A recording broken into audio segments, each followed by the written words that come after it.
welcome to the Silhouettes of Success podcast with your host, successful entrepreneur, broker, and business mentor, Amber Weitzer. Because success comes in all shapes, sizes, and styles, the Silhouettes of Success podcast is shining the light on industrious women with a collection of curated conversations of intentional inspiration designed to inspire your heart, ignite your mind, feed your soul, and gift you with actionable insights directly from inspirational, everyday women who've shown tenacity, grit, and grace, having taken on the challenges in their lives and business and won. Remarkable, down-to-earth, and relatable, Amber and her guests will share with you uplifting and extraordinary real-life success stories, motivational ideas that just might help spark something within you. With the deepest desire to serve you, help you grow so you can begin to shine the light that will illuminate your very own silhouette of success. So, let's get to it. Hello and welcome to the Amber Weitzer podcast, Silhouettes of Success. Our VIP featured guest is the founder and chief marketing officer of Blueprint Marketing Group LLC, a marketing and promotions consultancy based in Dallas-Fort Worth. She has 20 plus years of marketing experience and currently serves as a fractional CMO for consumer product organizations in need of marketing leadership on an interim or as needed basis. She has a passion to provide organizations with a blueprint for success. She specializes in providing consumer packaged goods or CPG companies, ranging from Fortune 500 companies to emerging brands, the marketing leadership they need to grow their omni-channel businesses.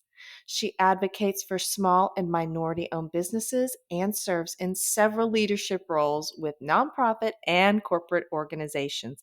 Silhouettes, let's welcome Jenica Oliver to the show. Hello, Jenica. How are you? I am well. Thank you very much. Good. Thank you. Thank you so much for taking time to join us today as you share your Silhouette of Success story with us. We're going to jump right in here to help the audience understand your journey and the shaping of your Silhouette of Success. How about you share with us a little bit about your background? Sure. I started my career out of undergrad. I went to Texas Tech University, majored in business, marketing as my specialty, my concentration, and entered the workforce. Marketing is a broad field, or what companies consider marketing is a very broad field. And so it was a lot of talking with different people, meeting with different marketers to really figure out which type of marketing I had a passion for. And I had an opportunity to join the brand team for 7-Up way back in the day and got my first taste of consumer products marketing. And at that time, it was something that for me just naturally clicked. And I have been a marketer for the last 20 plus years, working across categories, different industries. It's definitely a passion of mine. What draws you in to that? I guess that niche of the industry. What do you think dazzled you the most that you just, because it's such a great field? It is. One of the things I love about marketing is having an opportunity to work cross-functionally with leaders from all parts of the organization. Marketing is one of the very few functions that works with just about everybody in an organization, from the executive leadership team all the way down to customer service. And so it's a great position to be in terms of exposure, learning the business, understanding why consumers buy the products, why they don't buy the products, where there are opportunities and white space in the marketplace. And because there are so many facets that marketing touches, I didn't feel like I had to specialize in any one particular area. Marketing, yes, but I didn't spend my entire day working on the financials. I didn't spend my entire day working on operations. Each day was very different, and it has continued to be very different throughout my whole entire career. Very few days are the same, the challenges change, as the market changes, as consumer expectations change. And it's been a great place for me to really grow and develop, learn more about myself and how I like to work, as well as ways to make impacts within large and small organizations. Talking through how you kick off your day. So we all sit there and you've just got your bio is just so impressive. Not surprising. It just tickles me. You just and when I met you, you were one of the first folks that I met, the first women that I met at a coffee, right? Uh-huh. Event, and you're just so welcoming, and I thought, oh my goodness, this is great. So you totally set the tone for that event for me personally, and I appreciate that. And that's, I guess, the tie-in was I was going to say your day kicks off and it's coffee, and that immediately came to my mind. Meeting you and how wonderful you were. So we look at each other, and we, especially as women, we think, how does she do it? You see the bios, you see what we're involved in. So kick off the day with us. A typical, day in the life of the alarm clock goes off. What's a day look like for you? Are you structured? Do you have a routine? Are you more spontaneous? Give us some best practices. Yeah, I'm definitely not spontaneous. I am a list maker. My day typically starts getting our kids out the door, getting the kiddos out the door, getting them to school or whatever activities, if they're out of school, those particular days. And then my day starts almost immediately, whether it is following up on the things that didn't get completed the day before. I always, the day before, look at my calendar for the next day so that I wake up knowing what's coming. And then I recheck it. I'll check my emails. I'm a list maker though. So I have my to-do list that's separate from my meeting notes, and I literally will check things off. Because my day is so varied and there's no, one day that's just like the next day. There aren't things that typically have to be done every single day, or at least not the same things every single day. So each day could present its own challenges. Sometimes my to-do list never gets touched because an emergency or priority pops up that one of my clients needs me to attend to. So it's about being very fluid but structured at the same time. I'm sure that doesn't make much sense, but I like to know what I have to do. I feel a sense of accomplishment by checking things off. I'm also the girl that will write things down that weren't on my list just so I can get credit for it. I check it off. It makes me feel accomplished, like I've actually done something, but it also keeps me on track. So if something doesn't get done today that was on my list, it automatically rolls over to the next day.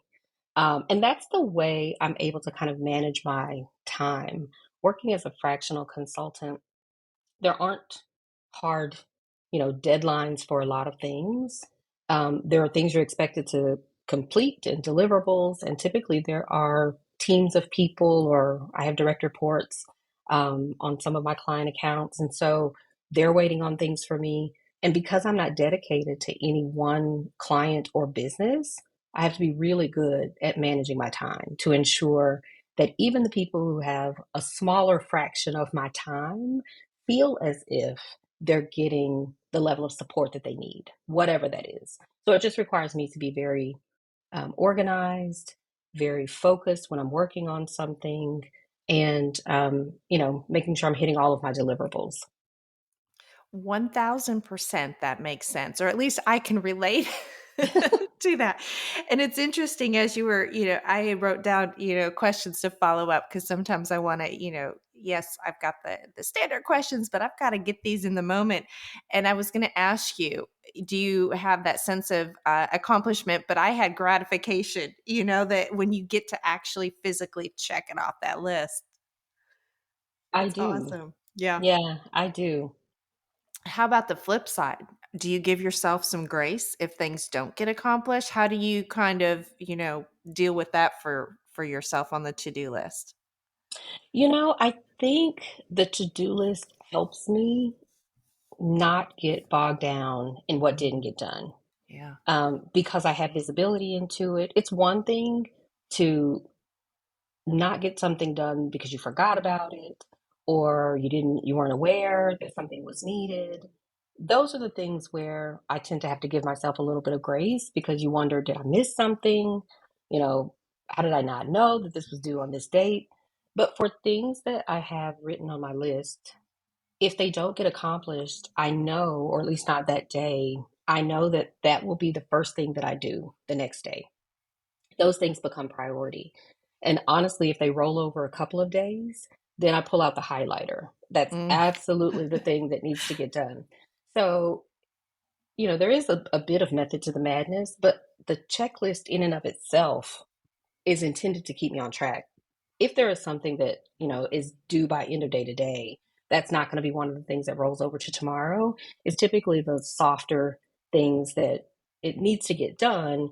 But if something priority comes up, that's one of the things that could slide. But it helps keep me focused. I always know what I need to get done, and typically about how much time it's going to take. If my list is, a couple pages long, I know that's not going to happen. It's going to roll over.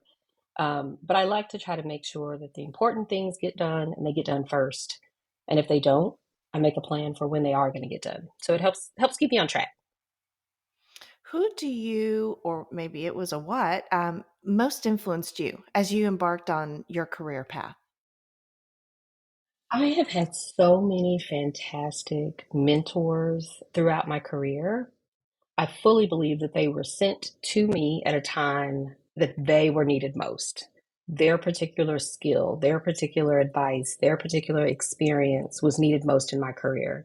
And at each of the trajectories in my career where I was promoted, or I changed organizations, or I took on a role that may not have looked exactly like I thought, or was different from what I was doing before, I can point to mentors that I consulted with, that encouraged me, that reassured me, all of those things that helped me to get to where I am today. It's not any one person. I think I learned from each of them and have carried things that they impressed upon me throughout my journey.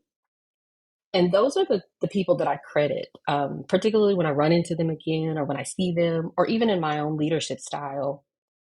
Those are the people that I try to emulate. That those are the things that I share with others, in the hopes that it will help them in the same way that it helped me. The people that I really loved working with, or partnering with, or learning from, mentoring, receiving mentoring from, but also the people that I didn't want to emulate. I think as I grew in my leadership journey, those leaders that had different leadership traits and characteristics than I had were as influential to me as the people that I enjoyed working with. There were things specifically that I did not want to do, and I had seen it in practice. I had seen it either through my own experience or other people's experiences on the team. And it helped me to shape what type of leader I wanted to be. So, like I said, it likely wasn't any one person in particular, more of a combination of different parts and traits and skills of multiple people that have influenced me. It takes a thoughtful moment, or thousands, to be able to parse that out and have the clarity to put those in. This is what I do, like you mentioned, want to emulate and pass forward and pass that baton on. And then these are things that you have learned over your journey that didn't like so much that. So don't do that to somebody else, you know? Oh, that's wonderful that you've got the clarity around that. A lot of times, we just plow through and just think, oh, that was yuck. But you took the time to say, okay, this is what we're doing, and this is definitely what we wouldn't want to pass forward. So that's remarkable.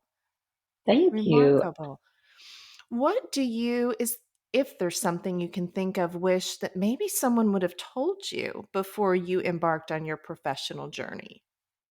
I wish someone would have told me that it is okay to show up as your whole entire self at any organization that you're in.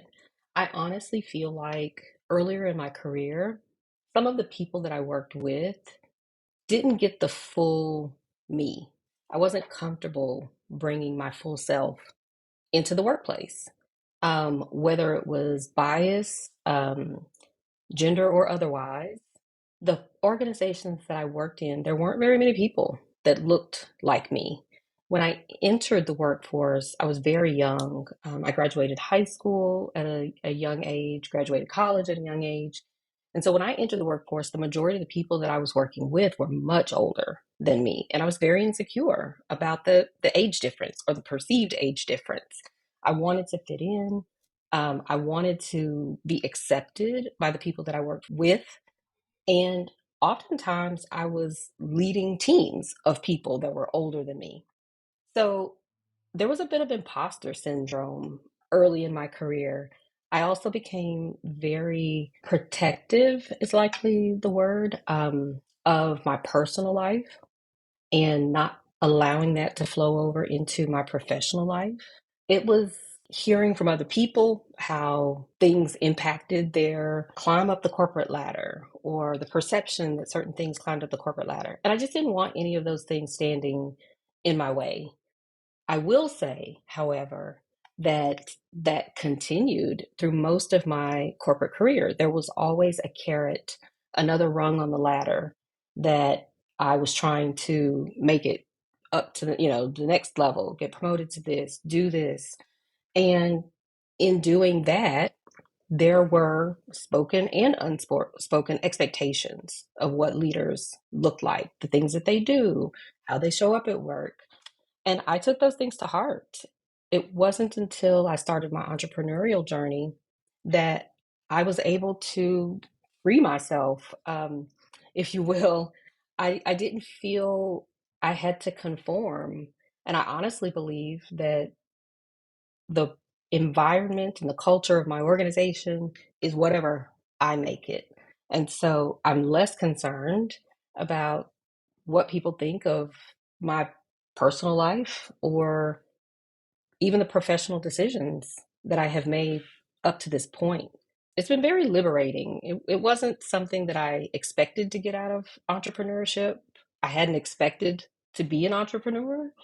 And so all of it has been very eye-opening, but I've enjoyed it. I think the pandemic kind of created more of that human interaction between folks that didn't exist before. People are working from home. They've got their children popping into the Zoom. And, like before that, a lot of people, you wouldn't even know they had children, let alone, what the kids were doing and, things like that. It was very common to keep those worlds separate so as not to ever wonder whether or not having children was one of the reasons that you didn't get this promotion or, it's hopefully getting better. But during my time, it wasn't, when I was in corporate, working in corporate America, it wasn't a risk I was willing to take. And there were just so many more males than females that there wasn't always a clear roadmap on how it gets done, particularly at the executive level.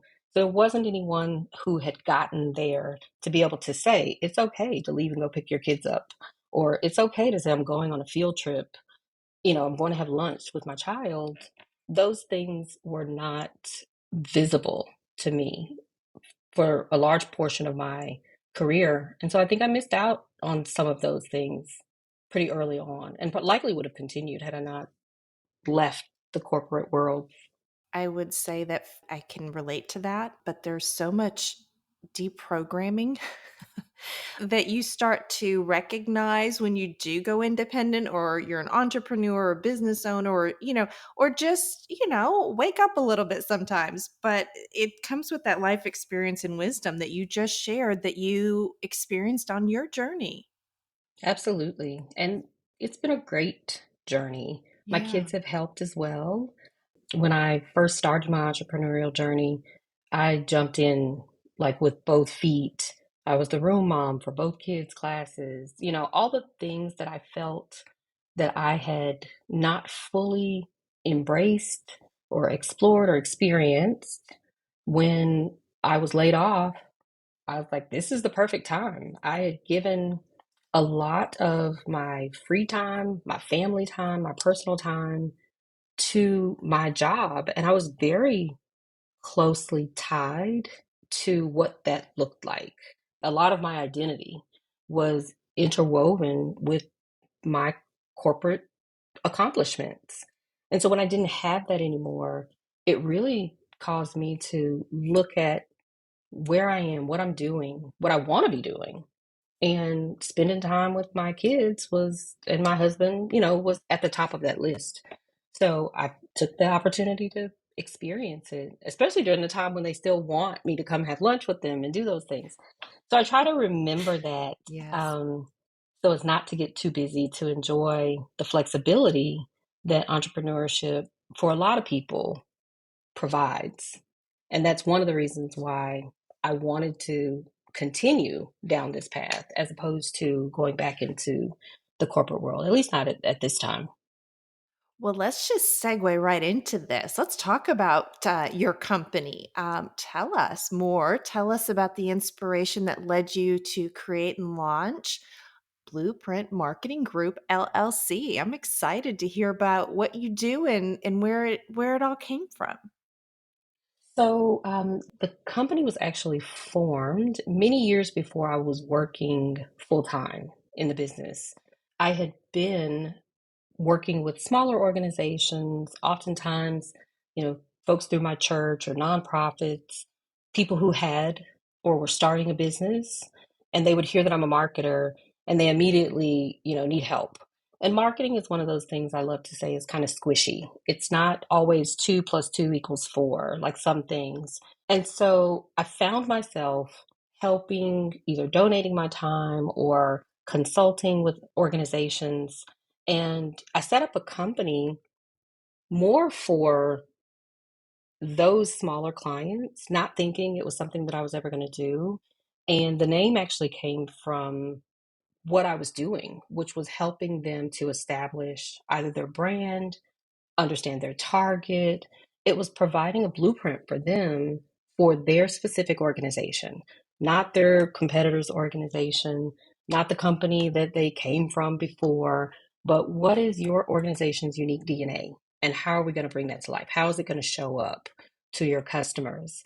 And that was pretty much it. At the time, I couldn't have used my last name because there's a very well known consulting company, and this was before I was married. My maiden name was Mackenzie. So there's a very well-known consulting company that already had that name. So I had to be a bit more creative, and I wanted the name to speak to what I do and the benefits that I provide. In 2016, however, as I mentioned, the organization that I was working for restructured. My position in the entire vertical that I was working on was eliminated. And I found myself in what I thought was a bridge between one opportunity and my next corporate opportunity. And one of the gentlemen that I had worked for was the CFO of the organization. And he asked me if I would be willing to stay on and in a fractional capacity to help ensure that the brand maintained some value while they were courting private equity investors. And not surprisingly, if you're trying to get people to invest in something, it needs to be at its best at the time when they, are ready to make that commitment. And the fractional model is much more common, or at least at that time, is much more common in the financial world. People understood having a fractional CFO, or the way that you work with your financial professional is just on an as needed basis, or at a certain service level. And he really helped me to see how that model could be applied to marketing services.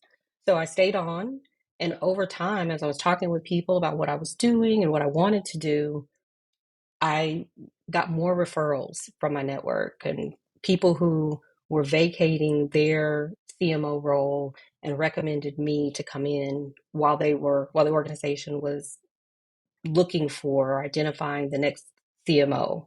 Um, backfilling VPs while they're out on maternity leave, or moving into another role to provide some stability and continuity for the organization. It just was not a world that I was familiar with. And so over time, I really settled in to being an entrepreneur and not just consulting while I was looking for a full-time job. My ultimate goal with consulting was just to be in a position that if the right opportunity did not come my way, I could confidently say no and not feel as if I had just made the biggest mistake of my life. I would still have revenue coming in. And I remember talking to a friend of mine, a past colleague, after interviewing with another company and it not being like the right fit. And I was talking about and lamenting about my unemployment, being unemployed. And my husband overheard my conversation.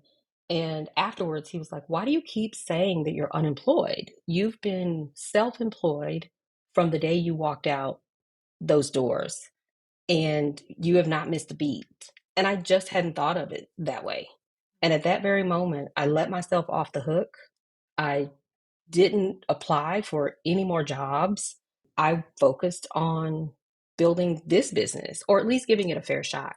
And here we are, however many years later, 6 or 7 years later, and it's been the best investment that I have made in me my whole entire career.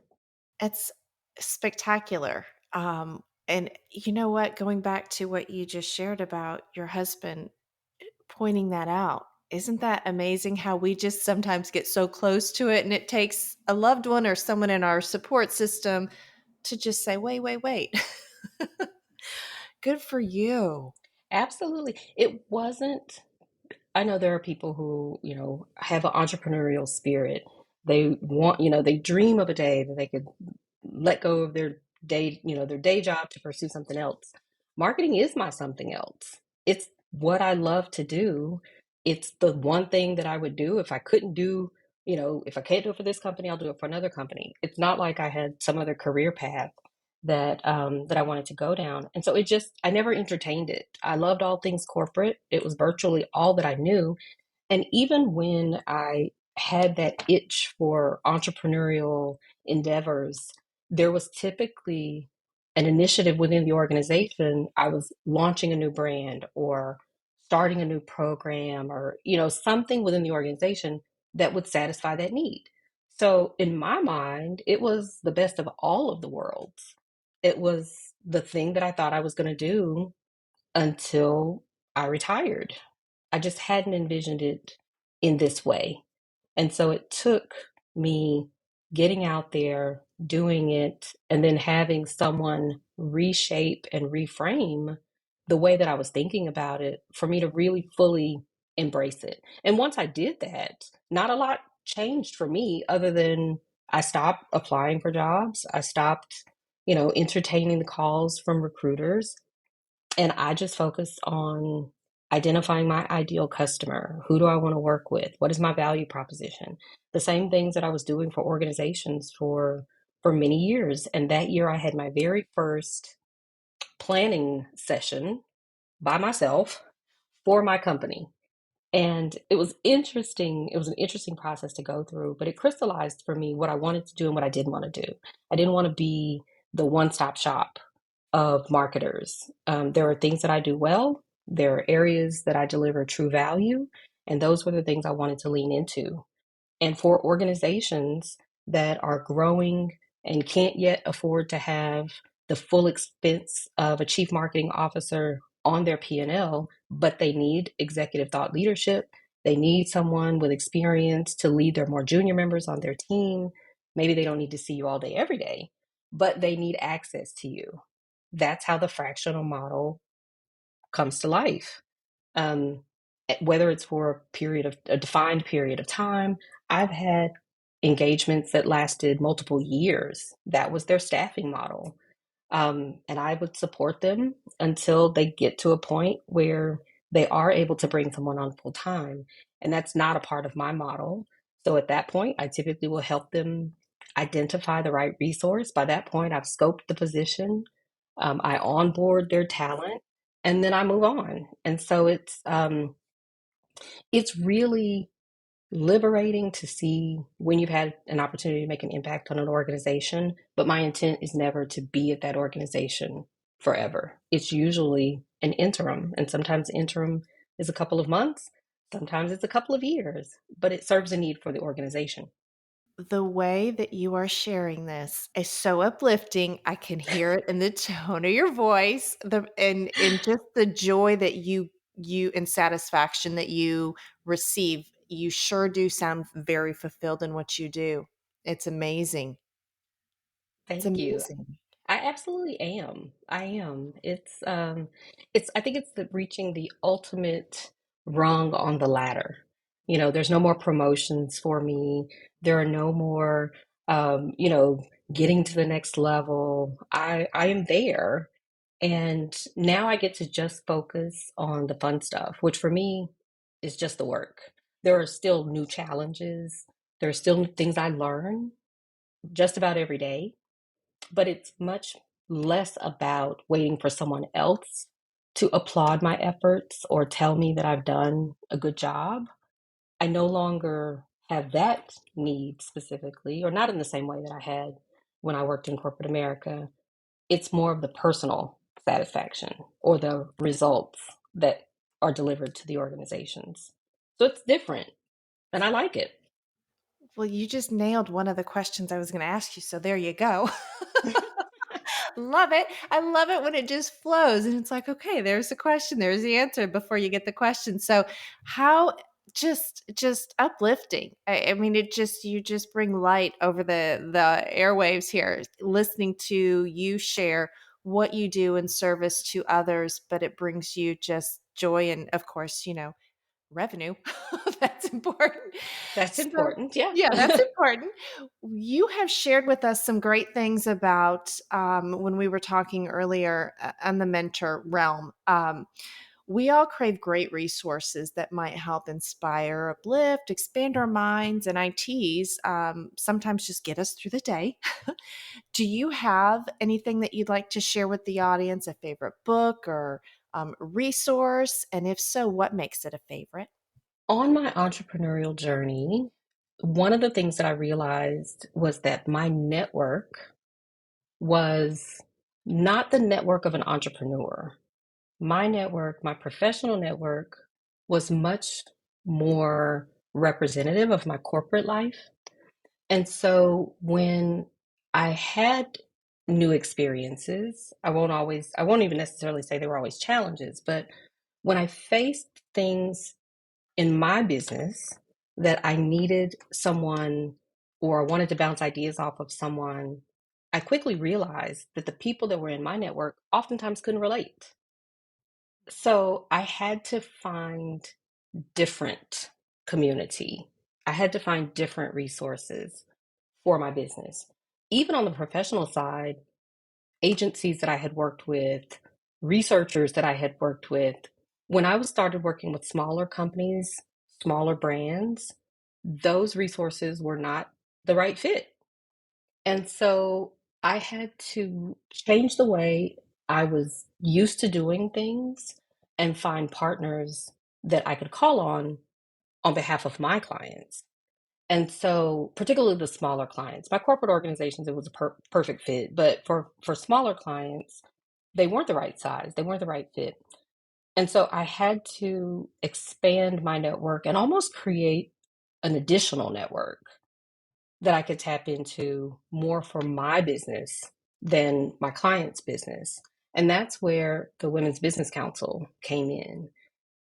It's a professional organization that I've gotten so much out of that I did not necessarily know that I needed until I did. When I was in corporate, I didn't know a thing about certifications, especially not diversity certifications. And it wasn't until working with a couple of my clients whose companies were certified and helping them to leverage their certification with retailers and in the industries and things like that, that I thought, I wonder if I could use something like this for my business. And I put it on my list of things to do. that I would likely get to whenever I got to, when I wasn't so busy, which up until that time was always. And then the pandemic hit, and I had time to focus on the things that I had been putting off. And I applied for certification, and things just kind of opened up. Um, it's definitely a resource that I recommend to other women business owners. For women of color, I have an opportunity to mentor them through the certification process if that's what they choose to do. It's literally other women business owners that have gone through similar challenges to ones I'm facing. They have recommendations for resources. If nothing else, they're people that I can just call on to help get me through the day, as you mentioned, just to catch up.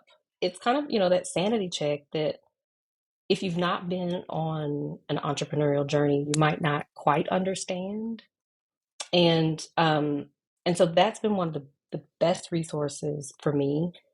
When I was working in corporate America, I was involved in so many organizations, but they were typically organizations that my company needed a representative for. So they weren't always resources and groups and organizations that I selected, but ones that I was appointed to. Or we sponsor this, we need someone to go to these events. It was that type of thing. And I took them for granted. So once I got certified, or my business became certified, I leaned all the way in. I took advantage of all of the resources. Because it was virtual, I was able to attend a ton of meetings, met a lot of great women like yourself through the Women's Business Council. And it has become a resource that I recommend for so many reasons. I've gotten professional leadership opportunities, development opportunities out of it. I mean, it's just more than I ever could have imagined, but it's the one thing that I received that I did not know that I needed that has been the most valuable tool in my toolbox. Well, there's a 5-star review right there. Okay, well, love that. Love that. And yes, I'm just on the cusp of exploring that opportunity. But again, you were, of course, I know Bliss, we'll give her a shout out, but you were the first one to approach, and the welcoming was so warm, and the environment was just, it's a golden opportunity. So thank you for sharing that. We'll make sure we've got the link in the resource section. And I'm watching the time and respecting your schedule too. So we're going to begin to wrap this up. And as we do, and I hate to let you go because this is just great getting to know you and hearing all these things that you're doing. Sharing intentional inspiration with our audience. Do you have a piece of key go-to advice that you love, that resonates with you? Do you have anything on your wall, or what do you carry with you as far as an intentional piece of inspiration that you'd like to share? Wow, there are so many. One of the things I already mentioned was about showing up as my true self. I think that is, for some people, the thing that they are waiting for someone to tell them is okay. For me, for sure.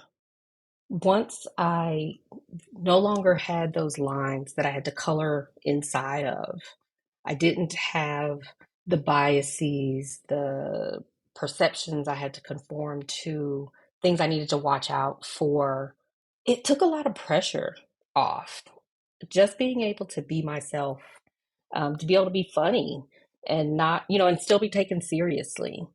To be able to talk about my children and their latest, the funniest thing they recently said, or, how they keep me on my toes, and be a real person at work has been very liberating. And so I love being able to encourage people to, show up as their true self 100% of the time. It's much easier to be yourself than to be someone else, and they've already got that seat occupied.